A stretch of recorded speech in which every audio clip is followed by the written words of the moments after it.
taken in the branding of this team being called a C team because of the what we call the first choice players staying in South Africa to play in SA20? Hello, Kanisha, how are you?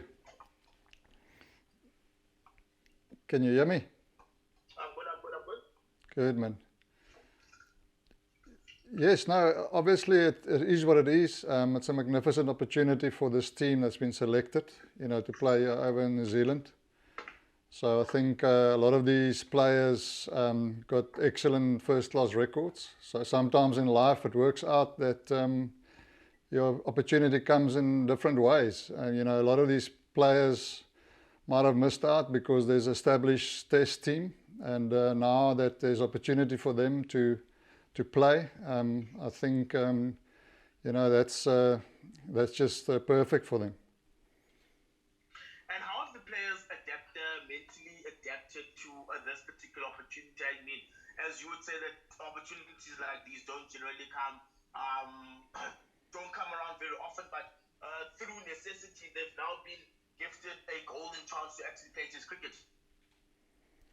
Yeah, look, I think at the end of the day, it's just about preparing well enough for the Test matches. They know that there's a lot of expectation on them. There's a lot of additional pressure. Obviously, a lot of people are watching, and there'll be crowds. So I think it'll be followed all around the world. So these players are very much aware of what's the expectations.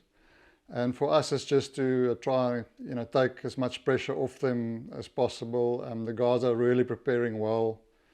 So I think the New Zealand squad got announced today, so we'll go a little bit more in depth around that.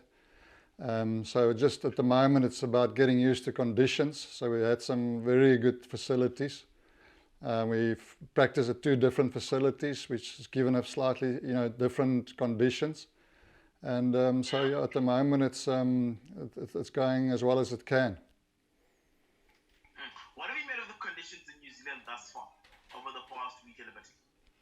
Yeah, I think we were fortunate when we practiced at Hagley Park Oval. It was sort of prepared wickets over a couple of weeks, I think. So I think it gave us a good idea what wickets would be like day 3, 4 and 5.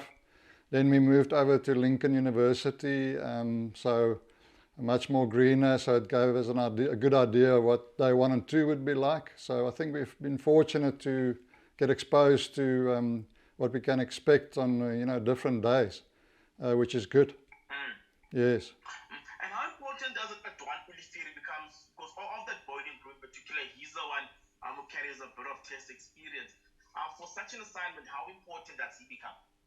Obviously very important. He's got 15 Test caps in his belt. Very experienced cricketer. He's played in England for a lot of time, a lot of his career.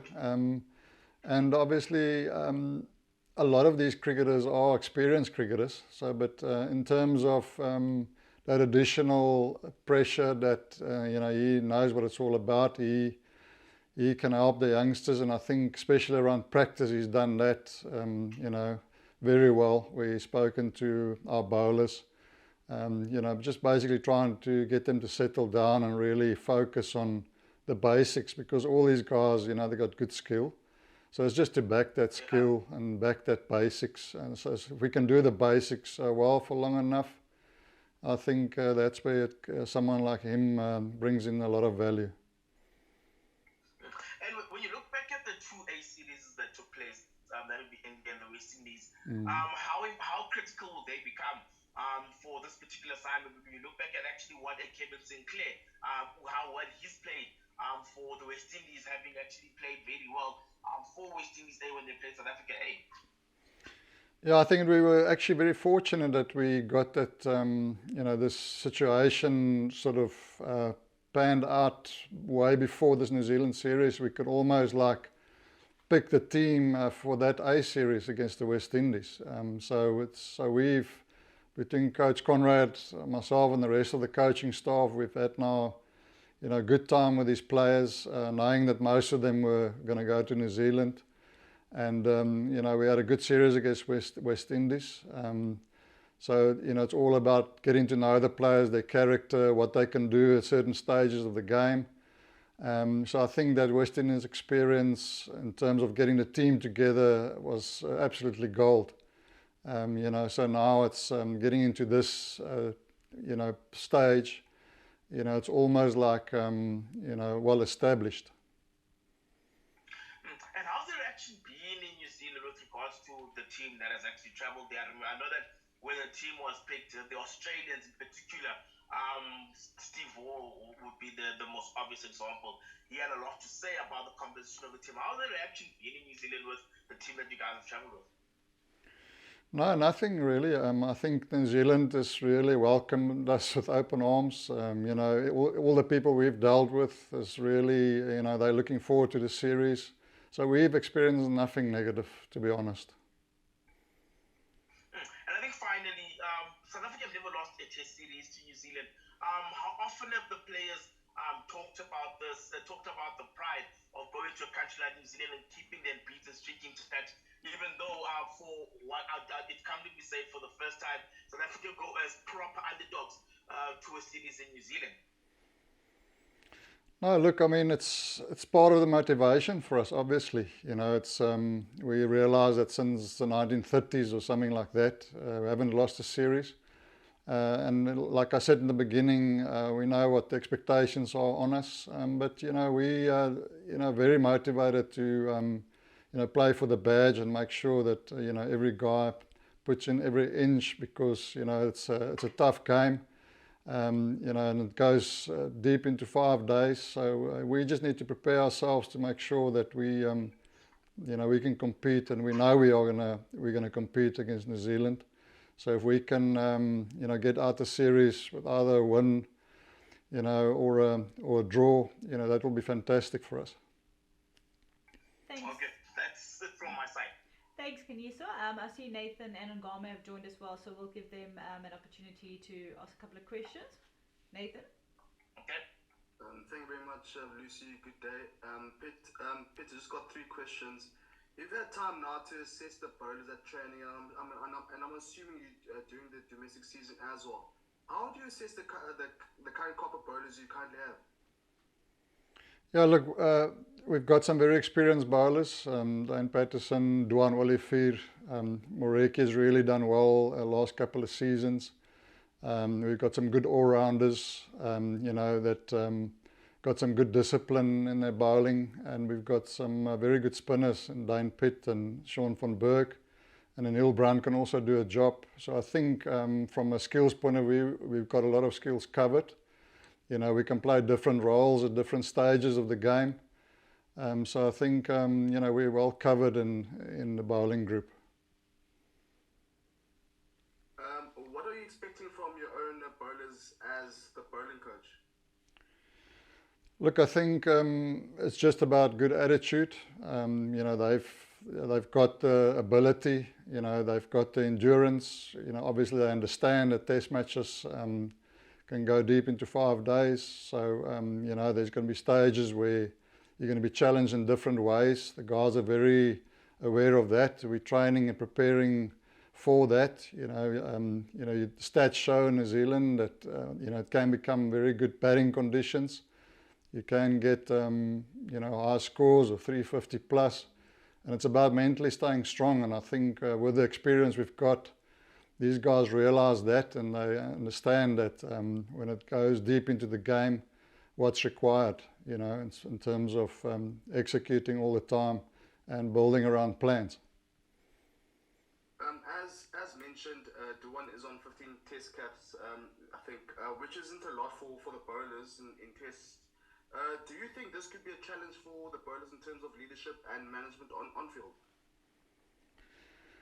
Yeah, look, I think there's a lot of first-class experience, like I said. So obviously you've got to back that experience. A lot of cricketers, that's come into a test scene and done well straight away in the test series or the test scene. So I think in terms of this bowling attack, who's got a lot of experience, there's no reason why they can't come into the test arena and just do well straight away. I mean, someone like Duan, it's obviously an advantage that he's He's played a couple of test matches, 15, like you said.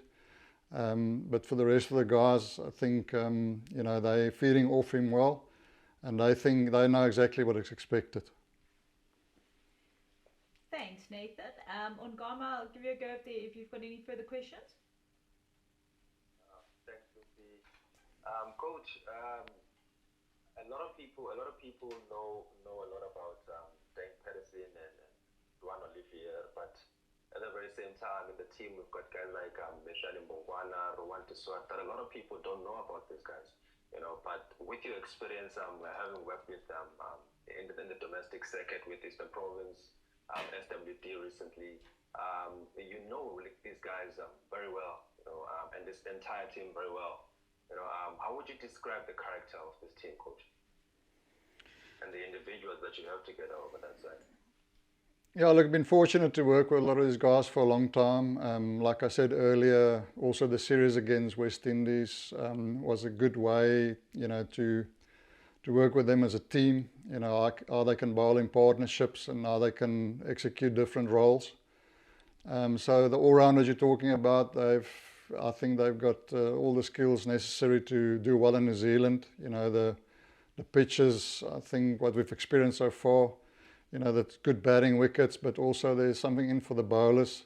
So these type of bowlers like Mpongwana and the Swart, they good skillful bowlers, and I think, if the conditions suit them on a particular day, you never know, it could be cloudy, whatever, I think they become dangerous. So in combination with Patterson and Olivier, I think it's a good combination.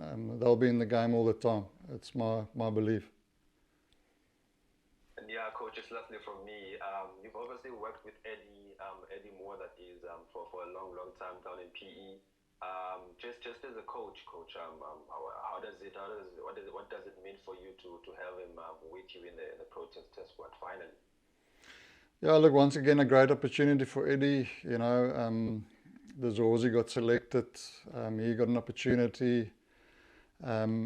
So, once again, if we talk about, guys who's earned the call-up, Eddie has made probably 16 or 17 first-class hundreds, so, that's a good record. And, I'm glad for him that he's got his opportunity, because he's a good positive player. He's a good positive influence in the team. So I'm delighted for him, and well deserved.